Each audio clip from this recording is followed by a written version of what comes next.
let's get down to business. Stress. That is what we're here to talk about. The first type of stress is eustress. Has anybody heard of that stress before? Okay, we have 1, 2. Eustress is what I'm experiencing right now, right? I'm a little bit shaky on the stage in front of people. I'm probably talking a little bit fast, but it's that top performance stress. It's that stress that we all feel, that most of us feel when we're doing something that we enjoy, that kind of invigorates us, but it gets us going. I can bet you Miss Aisha was feeling the same thing when she first came up here today. Am I right? It's that good performance stress. I can bet you Miss Divine was feeling that as she opened us up today, right? Because that's the good stress. That's what we do, that's what we feel. We still get the heart racing and the pounding and the short breath. Then there's stressed out. There's distress, right? Oh my gosh, what am I going to do? Work has me doing this, and what if I don't get that bonus? What if I don't write this assignment? What? And then our breath starts going and our heart starts pounding, and then we start having our arteries kind of restrict, right? And when our arteries restrict, then as that bad cholesterol is going through, that's when we start to become more at risk for stroke.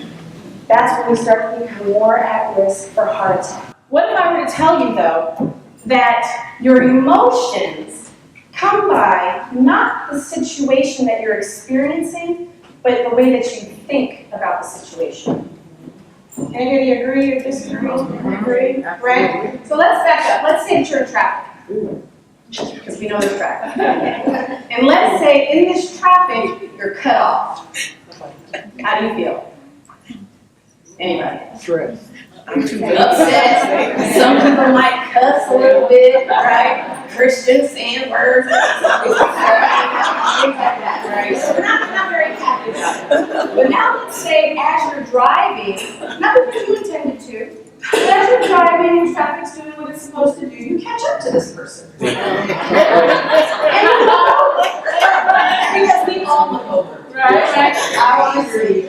And you notice in the back seat, there's a woman, and she looks like she's about to give birth. And she looks pretty distressed, and she's, now how do you feel? Yeah, she should have ran better. It's the same situation. You still got cut off. Right. You still got cut off in traffic. But now rather than thinking I've been disrespected, or thinking you're being rude to me, That's good. my thought is, you're in an emergency where you have to get someplace a little bit quicker than I do. So it truly is the way that we think about a situation.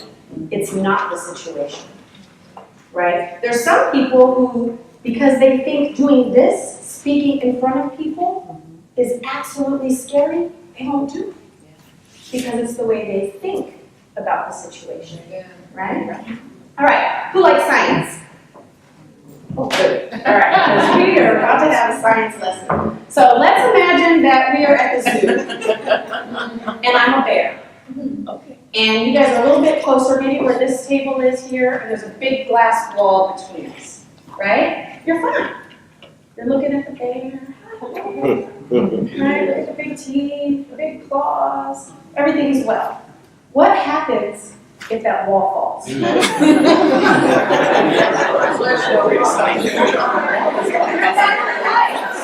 Right? Your sympathetic nervous system goes into action immediately.